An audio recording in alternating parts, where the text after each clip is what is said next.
Parlons aujourd'hui d'un secteur en pleine forme dans la crypto, celui des altcoins made in USA.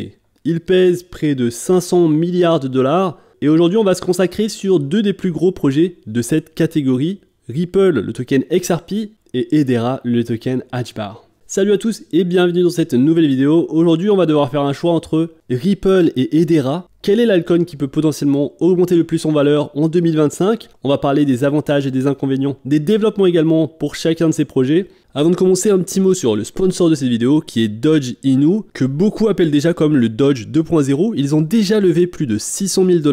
Leur objectif est d'augmenter l'anonymat et la décentralisation. Je suis allé voir leur Twitter et j'ai vu qu'ils sont suivis par Elon Musk en personne. Donc on peut le voir juste ici, Elon Musk qui suit ce projet. Et c'est le vrai Elon Musk avec plus de 220 millions d'abonnés. Il suit ce projet sur Twitter, un projet comme tu le sais qui a une petite valorisation par rapport au Dogecoin avec une valorisation de 32 milliards de dollars. Là on est sur un projet en phase d'ICO, en phase de prévente avec plus de 600 000 $ de levée. Alors sur le site on peut accéder directement au white paper. Le projet sera disponible sur énormément de blockchains différentes. On a l'Ethereum, Solana, Binance Smart Chain, Avalanche. Au niveau de la tokenomics, la voici. On a 5% pour l'équipe, 30% de récompense pour les validateurs, ainsi que les ambassadeurs du projet, avec la roadmap qui commence en 2025, premier trimestre de 2025, et qui s'étale jusqu'à 2026 et même au-delà de 2027. Alors ici on peut voir les courbes de croissance, le système de parrainage, et toutes les infos importantes. On peut également voir comment acheter et quels tokens peuvent être utilisés pour participer à la prévente. Donc tu as le Bitcoin, l'Ethereum, USDT, BNB et le token Sol. Sur Twitter, le projet est très suivi, y compris par des influenceurs comme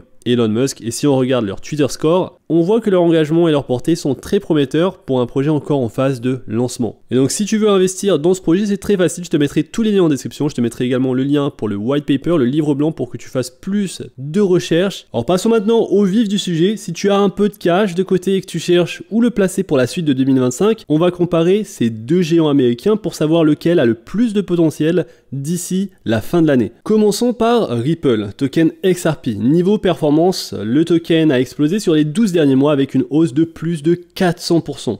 Avec un market cap de 153 milliards de dollars, c'est tout simplement la 8e meilleure performance parmi les 300 plus grosses crypto-monnaies, mieux que Sui, Monero ou même Bitcoin, qui a eu une augmentation de plus 65% sur 12 mois. Le gros décalage a commencé entre novembre et décembre, pile au moment où Trump a gagné l'élection, et que les spéculations autour d'un règlement favorable entre Ripple et la SEC ont explosé. Depuis, les nouvelles sont globalement positives et la confiance est revenue côté investisseurs. Depuis le 1er janvier, XRP a progressé de 10%, une performance très correcte, surtout dans un marché aussi instable, marqué par des tensions commerciales et des politiques imprévisibles. Du côté d'Hedera, le token HBAR, la performance sur un an est bonne également, avec un plus 91%, ce qui reste très solide. Son rallye a lui eu lieu en novembre et décembre également, mais depuis le token est resté globalement neutre, évoluant entre 0,15 $ et 0,37 $. En ce moment, il se trouve autour des 0,21 $ contre 0,29 $ en début d'année, ce qui donne une performance négative de moins 30% depuis janvier, moins bon que XRP,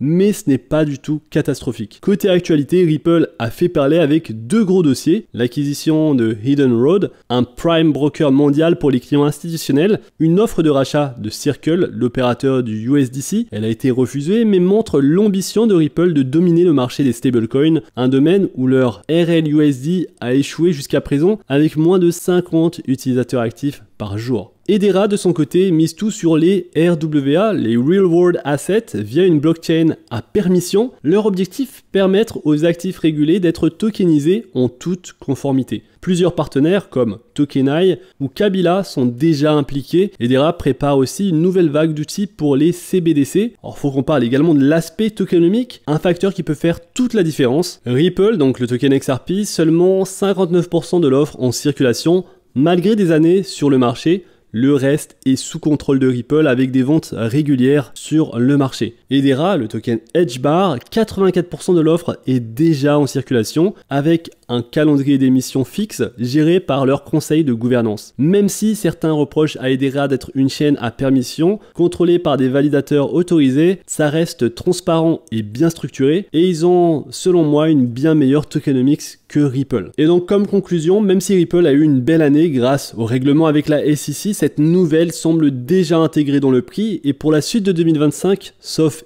énorme annonce ou partenariat gouvernemental, XRP pourrait plafonner. Hedera, avec sa dynamique dans les RWA, ses partenariats concrets, une meilleure tokenomique et une valorisation plus faible offrent plus de potentiel selon moi. C'est plus risqué, mais avec un plafond bien plus haut. Et perso, je miserai mon cash dispo sur HBAR pour cette seconde moitié de 2025. Mais toi, qu'en penses-tu? Dis-le moi dans l'espace commentaire. Et dis-moi également si tu aimes bien voir ces comparaisons. Et n'hésite pas à me donner dans l'espace commentaire les tokens que tu aimerais que je compare. Et donc voilà pour cette vidéo. Alors tu as vu, c'est une analyse assez courte. On ne va pas dans les détails, on ne va pas dans les white papers. On se concentre uniquement sur les principales informations. J'espère que ça t'a plu. Si c'est le cas, n'hésite pas à liker la vidéo, à t'abonner à la chaîne. On se retrouve très vite pour une prochaine vidéo. Alors si tu souhaites investir dans ces tokens, également je te mettrai le lien de la plateforme Bitpanda, mon lien d'inscription. Si tu utilises mon lien, ça va également aider la chaîne à se développer. Je te remercie d'avance, on se retrouve très vite pour une prochaine vidéo. D'ici là, fais attention à toi, investis bien et à la prochaine.